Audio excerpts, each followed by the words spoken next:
right, family, you did it. You made it through another week. You're here.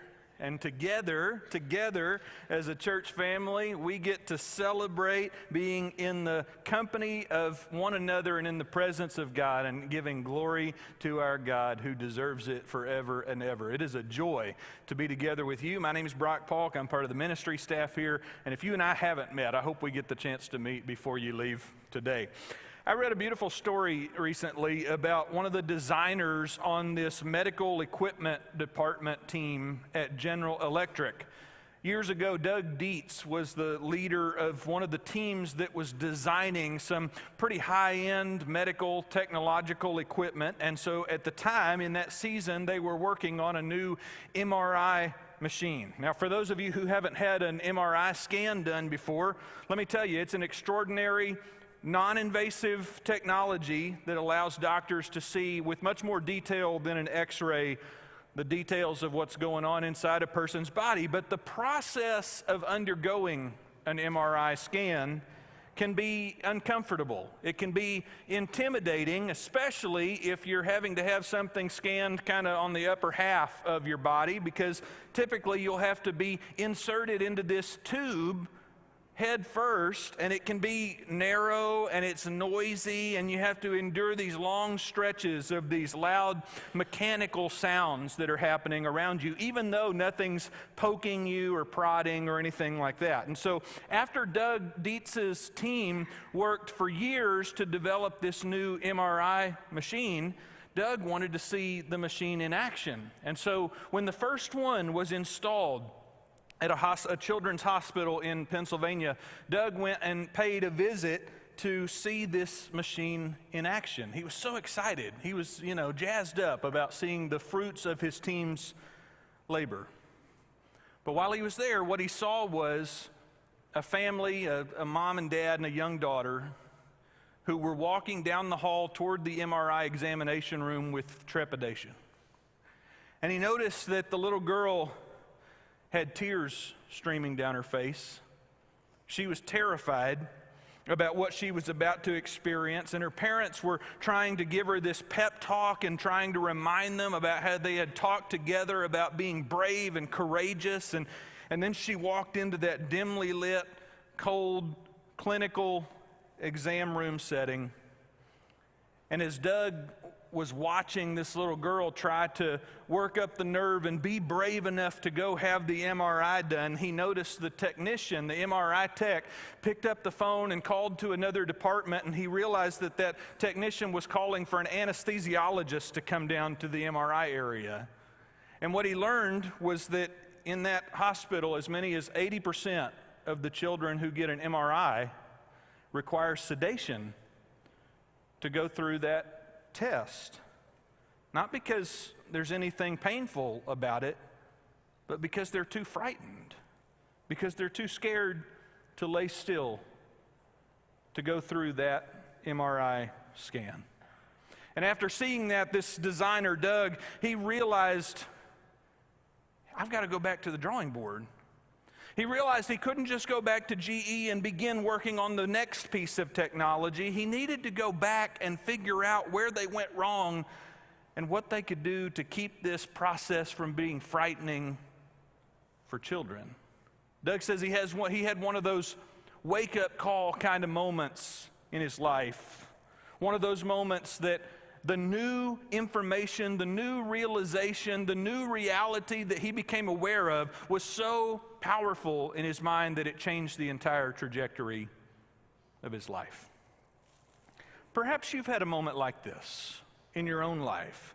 Maybe as you look back on your own story, you can think about some days, some events, some landmark moments in your life that changed everything. In the same way that historically, Christian calendars have distinguished the period before Christ with the letters BC, and then the time since Jesus' birth as AD, which is Latin for in the year of our Lord.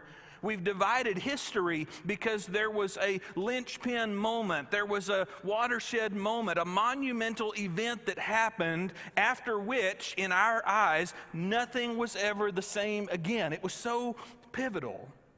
And if your life has had some defining moments like that, then you know that life after those moments can never be the same, right?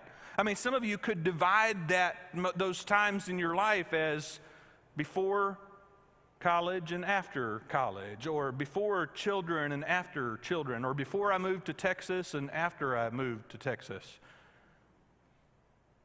or before I knew Christ and after I knew Christ.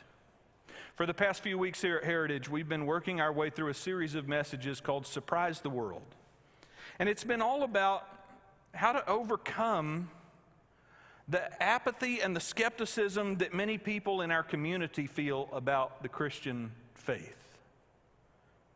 The percentage of people in our culture who are religiously unaffiliated continues to rise.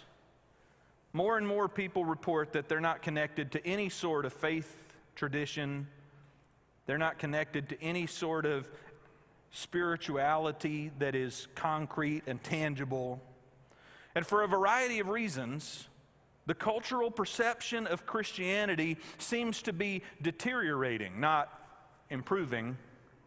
To put it more bluntly, non-Christians seem to be developing more and more negative feelings about Christianity and the church. And so in this series, we've been talking about how we could adopt some Christ-like habits on our own, habits in our lives that would pleasantly surprise our neighbors, that would exceed their expectations. We've talked about habits like generous acts of kindness and inviting people to our meal tables. We've been dreaming about opportunities that might be sparked, might be created and opened up for us to share the reason for the hope that we have in Jesus. Because for many of us, one of those landmark moments in our life was when we discovered the hope that Jesus offers.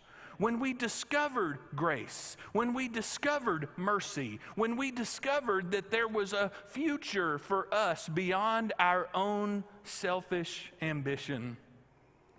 And so we've been dreaming about what it would take to open up some opportunities to tell other people who wanted to hear about the hope that we have in Jesus.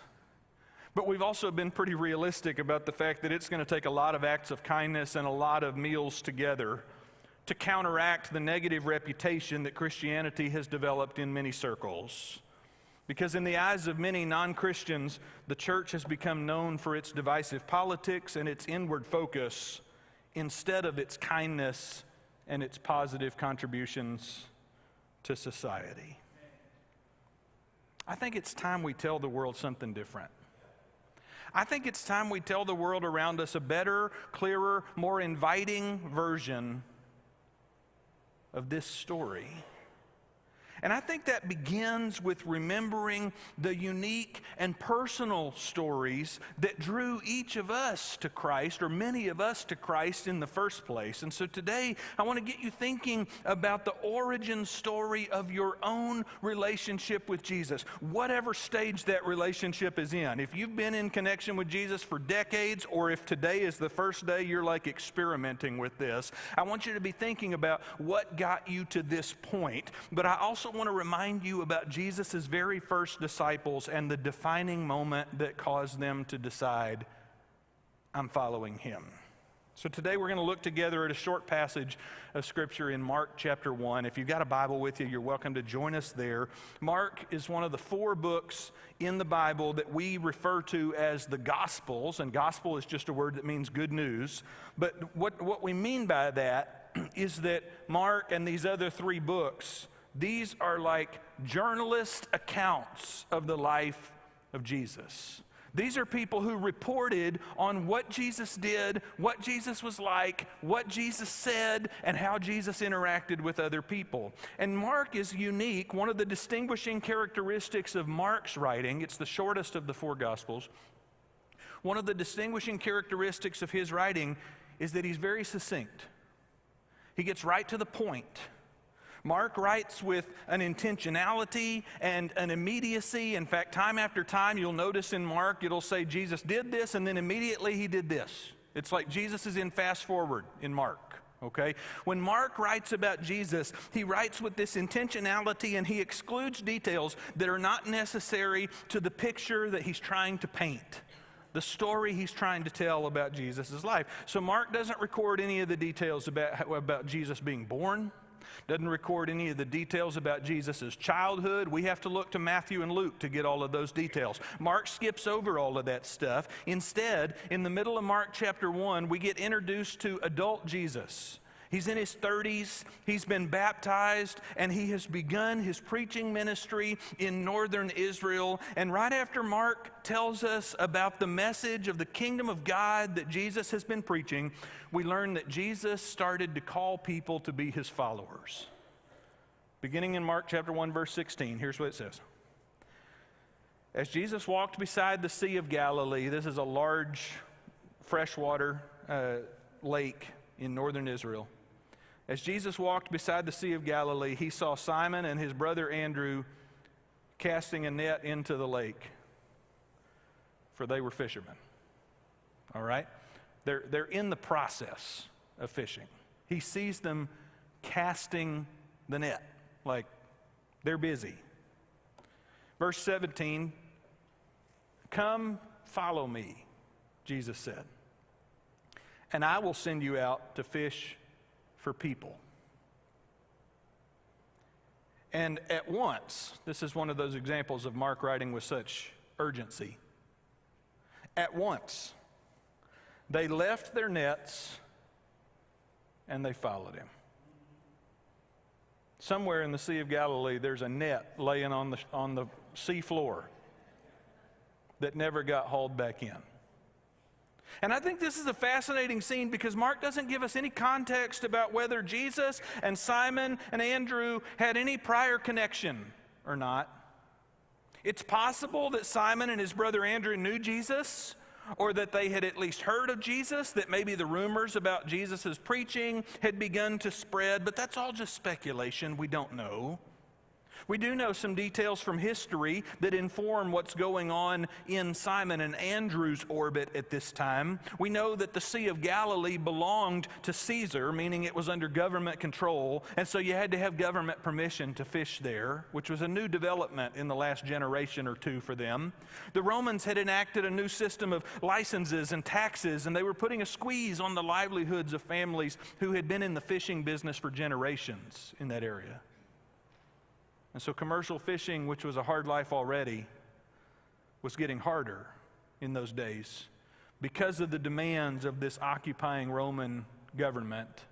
And so we could imagine that Simon and Andrew lived a life with a lot of stresses, a lot of pressures, a lot of anxieties. But we don't know any of the specifics. We don't know any specifics about how it was affecting those two men. We don't know if this was their first time meeting Jesus or hearing of him or not. We don't know if maybe he was just a stranger walking up and talking to them from the shoreline. But what Mark does tell us is that Simon and Andrew immediately said yes. They immediately said yes when Jesus invited them to follow. In fact, Mark leads us to believe that they stopped right in the middle of the fishing that they were doing, left their equipment where it was, dropped everything, left the nets, left the rigging, left everything that represented their livelihood and their careers. In fact, if you've seen the TV series that I've recommended a few times in sermons previously about Jesus' life called The Chosen, it's still actively being produced. If you've seen any part of this series in season 1, it speculates about how this decision to follow Jesus probably caused some tension between Peter and his wife. Simon and his wife. Because this is challenging. We don't get these details in Scripture, but we know this was a choice that had real consequences for other people. And it makes me wonder why Simon and Andrew said yes. It makes me wonder why Simon and Andrew agreed to go. It makes me wonder what kind of invitation would cause you to walk away from your career in the middle of a workday.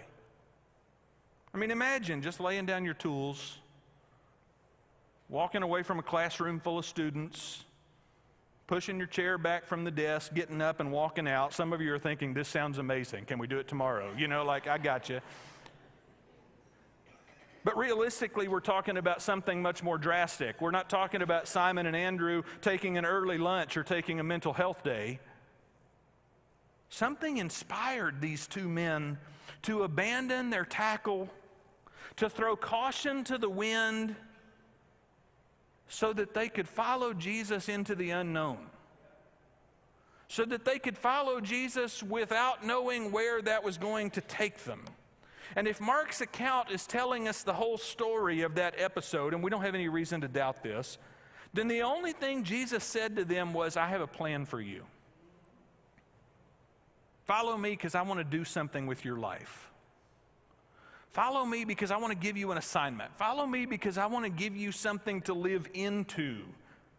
When Jesus said, I'm going to send you out to fish for people, he's obviously using metaphor, and he's using it in the right place with the right kind of people, right? He's using metaphor, but he's telling Simon and Andrew, your lives can be more compelling than this. Your lives can have more purpose. Your lives can have a greater impact if you'll follow me. And when they heard the invite, Mark says they jumped at the chance, left everything where it was. And it turns out that they weren't the only ones. The very next verse, verse 19 says, when Jesus had gone a little bit farther down the shoreline, he saw James, the son of Zebedee, and his brother John in a boat preparing their nets. So they're either like coming in from the night and getting everything ready so that later on that next night they can fish again, or they're getting ready to go out to fish, but they're sitting there in the boat getting all the equipment ready. And Mark says, without delay, there it is, there's the immediacy again. Without delay, Jesus called James and John, and they left their father Zebedee in the boat with the hired men, and they followed Jesus. Now this sounds like just a mirror image, a repeat of the same story we've just heard, and true to form, Mark doesn't include a whole lot of extra detail for us, but the detail he does include tells us that James and John were not just dabbling in the fishing life, right? This was a multi-generational family business. And it was a larger operation than their family alone could manage, and so they had employees that worked for them. And when Jesus came calling, James and John's decision to follow meant they were abandoning more than their job. They were abandoning more than their equipment. They were walking away from their father and from their family tradition. This is not a decision to be made lightly. And we can only assume that they had to think about it. But it makes me curious about what made them say yes. It makes me curious about what made them decide, yeah, fishing's not for me anymore. Of course, we're not going to know any more details from this story. All the details and factors have already been laid out. But what we do know is that when Jesus invited them to follow, they heard it as an invitation to something more compelling. And the vision of the story Jesus was creating for them, the vision that Jesus was casting, gave them the courage to walk away from what they knew so that they could go see where Jesus was going. Which brings me back to the story of Doug Dietz. Doug visited this children's hospital and saw the fear in that little girl's eyes on the way to the MRI machine. And then he heard about how the majority of the patients, the children in that children's hospital, were having to be sedated to go through this non-invasive scan. And he knew he had to act. And while the technology and the equipment really couldn't be changed all that much, and MRI is what it is, Doug figured out that it's possible to change the narrative of how a child experiences the equipment. It's possible to change the narrative of how a child interacts with this technology. And so he figured out how to change the story, how to tell a story so that the MRI scan isn't a scary thing that patients have to do. It's an exciting thing that patients get to do. Doug and his team applied custom decals and decorations to the outside of the MRI machine, and they redecorated the entire exam room from floor to ceiling, and they created a sound ambiance, and they had scents that were included, and they created a script so that the MRI technicians could take their patients on an adventure. One of the machines was transformed into a pirate ship, complete with a big wooden captain's wheel surrounding the round opening of the machine. And the optics of that captain's wheel made that opening, that hole, look a lot larger and less claustrophobic than it really is. And the operator invites the young pirate into the exam room and explains that they're going to be sailing together inside this pirate ship, and that after their voyage, after they travel through this porthole, they're going to be able to recover some treasure from a treasure chest that's on the other side of the room. There's another exam room where the MRI machine was transformed into a spaceship that transports the patient on an otherworldly adventure. And just before all of the whirring and banging of the machine starts to get louder, the operator encourages the patient, listen closely so that you can hear when the spaceship shifts into hyperdrive. And if you've ever been inside an MRI machine, you know how loud those knocking sounds are, but this simple reframing transforms those previously terrifying sounds into just another part of the adventure. And they created MRI machines that looked like princess castles and looked like all sorts of different environments and camp sleeping bags and tents and all sorts of, there's 9 or 10 different versions of this that Doug and his team created, and they experimented with it in different settings, different hospitals, and they were so excited because after they put all of these new themes into place, the number of pediatric patients that needed to be sedated to get an MRI dropped to almost nothing. But the best result came when Doug was interviewing the mother of one of these little girls after her experience in the pirate ship. And he was trying to debrief and ask about how it went, thinking about how he might be able to improve. But he noticed that while they were talking, the little girl who had just gone through this test came over and tugged on her mom's sleeve and said, "Mom, can we come back tomorrow?"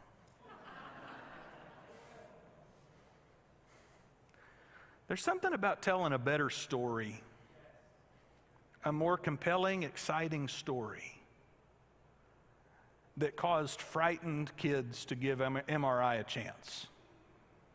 There was something about telling a more exciting story that caused skeptical children to be brave and to go into that room, and the same test was performed, but their approach to it, their engagement with it, their interaction with it, their fear of it totally shifted. Because the story that they heard was better. The story that they heard was compelling.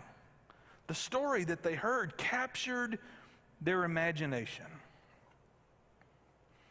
You know, I'm convinced there's lots of people in our communities who are cynical about Christianity. And part of the reason they feel that way is because the faith story that they've seen is not very compelling to them. That what they've seen Christianity do to their Christian friends and neighbors has not seemed like something that they want any part of. I think there's a lot of people in our communities who want to be connected to something bigger than themselves. But when they look at the lives of the Christian people around them, unfortunately, too often they feel like, I don't think that's it. They're not hearing the stories of Christians who are on an adventure. They aren't seeing examples of people who are suddenly more peaceful. They're not seeing examples of Christians who live with less worry and anxiety than they did before. They're not seeing examples of Christians who are more patient than their non-Christian neighbors. They're not seeing examples of people who are less angry and less afraid than everybody else.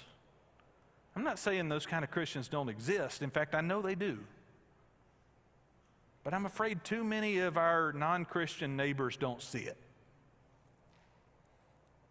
And if we're going to give non-believers a reason to consider Jesus' invitation, we're going to need to tell a better story with our lives. If we're going to give non-Christian people a reason to lean in and say, I wonder if connection to Christ could be the connection to something larger than myself that I've been missing, we're going to have to tell a better story. A more compelling story with the lives that we're living. We're going to have to live out the kinds of spiritual fruit that's only possible in somebody when Jesus has really gotten a hold of them, right? I mean, Paul talks about this list. We sing sometimes about the fruit of the Spirit: love, joy, peace, patience, kindness, goodness, faithfulness, gentleness, and self-control. And honestly, those are all things that each and every one of us have a certain amount of ability with our own willpower to try to live out, right? Like I can be patient to a point. I can be self-controlled to a point, but then there's that point, and then I'm done. And everybody knows that. I mean, everybody who failed on their New Year's resolution diet last month, right, knows about what it's like to run out of willpower, to get to the point where you just, I've done all I can. Everybody knows what it's like to run out of patience. Everybody knows, every human knows what this is like. To feel like you're at the end of your rope, you've gotten to your wit's end. You don't have any more kindness left to give. You don't have any more gentleness left to share. No more joy. You've run out. We all know, every human knows what that feels like. But what only the humans who have let Jesus get in control of their life know is what it's like to have patience after that. What it takes to have joy after you've reached that point. What it takes to be self-controlled when you've run out of the willpower on your own. And what it takes is allowing the Spirit to lead the way. It makes a difference how you show up in a place, right? It makes a difference how you show up. I remember in high school, you go into the, middle school and high school, you go into the cafeteria. That can be kind of an intimidating place for many. Years later, I was a student minister, and I'd walk into the cafeteria at a high school during their lunch period, and I'd be carrying bags of McDonald's cheeseburgers. And I came into that place with so much confidence, like, what are they gonna do to me? I'm giving them free food, like I had all the confidence in the world. Makes a difference how you show up into a place. Makes a difference when you show up into the MRI machine room, the MRI exam room, and you're a pirate or an astronaut or a princess versus a frightened patient. And it makes a difference. If we show up in the different places, the different networks, the different assignments in our life, and we show up in those places and we say, I'm here to let the Spirit lead my life. I am here to be a disciple of Jesus. I am here to demonstrate more love than I know how to demonstrate on my own. I am here to be more joyful than I feel like being. I'm here to be more gentle than anybody else is going to expect. I'm here to let Jesus lead my life. I'm here to be a disciple. And the world needs Christians who see the discipled life as something that they get to do and not something that they have to do. The world needs Christians who are not trying to ask the question, how much do I have to give of myself in order to be a disciple? Instead, the world needs people who are asking the question, how can I give to God what God deserves from me? How can I give back to God what God deserves from me? The world needs Christians who aren't looking at this discipled life and all of the vision that God has for us and the assignments and the tasks and the sacrifices and the worship and all of that. The world does not need more people who are saying, okay, I'm going to try to reach that bare minimum. The world needs Christians who are saying, I get to be in this journey. He invited me. I mean, I was just doing my own thing. I was just going about my business. I was casting a net into the lake. And he walked up to me and said, follow me and I'm going to turn your life into something. Follow me and I'm going to do something bigger with your life than you know how to do on your own. The world needs Christians who are excited about being on this adventure with Jesus. The world needs Christians who are excited about being people who show mercy. Like how counterintuitive is that? To want to show mercy to somebody else. You know, like besides your own kids, maybe your own spouse, how counterintuitive is it to be somebody who was looking for chances to show mercy? That's what the world needs from us. To be the kind of followers of Jesus who were like, man, he taught me how to show mercy. How can I show somebody else? The world needs Christians who are excited to enact justice. To be the kind of people who are not just trying to keep score and keep tabs and make sure that nobody else gets an unfair advantage. The world needs Christian people who say, Jesus stood up for the people who couldn't stand up for themselves. How can I do the same thing? The world needs Christian people who are excited to be generous with their resources. In fact, Paul's pretty clear that the kind of giver that God desires is not somebody who gives because they have to. Not somebody who gives because they're supposed to. In fact, I would go as far as to say, I believe this is true, that if you're giving because you feel like you have to, God would probably say, don't waste your time. But what God is looking for, what the world needs, is Christians who are saying, can I give more? Can I do more? What else can I do to be a part of how God is changing the world?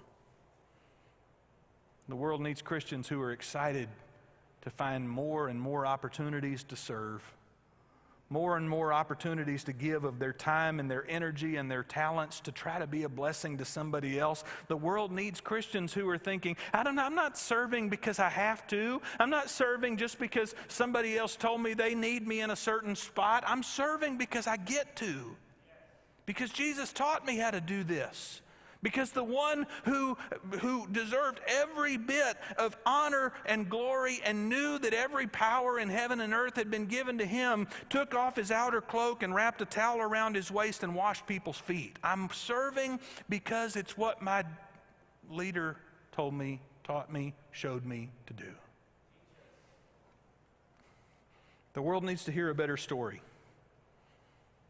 The world needs to hear a better story about what Christianity is about, what faith looks like, what difference it makes, what kind of hope we actually have. The world needs to hear a better story. And if our Christianity seems cumbersome to us, if it seems like a drudgery to us, then perhaps it's because we have to lean further into the story ourselves.